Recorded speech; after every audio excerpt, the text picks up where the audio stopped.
Next update tayo na, ito na siya, finish na talaga yung kanina, yung nakita niyong fiber lang lahat. Bali, ito yung naging outcome niya. Kita na natin yung mga shadow ng mga design niya. Ito siya mga boss, mga utol na is, bakal to ni Sigma nandito nakaharang, kaya may bukol siya.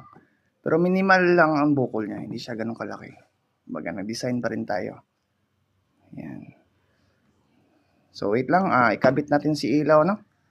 Itong R15. Si R15 wala tayong tinabas mga utol, mga boss. So plug and play po ang ginawa nating underneath. Kumbaga pagdating ng ilaw niya is kakabit niya na diretso. At yung dalawang tornilyuhan yan is gagamitin natin yan para maging lock niya. Pakita ko sa inyo mga boss, mga utol, maya. Wait lang. So yan na, install tayo ng ating R15 taillight underneath ng Sigma, no? So ito yung ating R15 na brand new. Yan. Wala po tayong tinabas dyan mga boss, mga utol. Plug and play po yan. Palag-palag po yan. Pag bibili kayo ng underneath is may kasama na kayong ganito. Ito yung dalawang tornilyo na gagamitin natin dito. Yan. So, install tayo. Una is ipwesto natin si ilaw. Ng pagganon. Yan, ganyan lang siya. Kita ba? Tapos, tanggalin na natin yung nut dito para makabit natin. So, 3 volts na po tayo para dito sa ilaw ng underneath na to. Pero kayo na po bumili ng ilaw mga boss, no? Kaya napapatagal tayo dito kakaantay. So pagpwesto natin dyan is ihuhulog lang natin yung mga tornilyo dito. Yan, sa likod.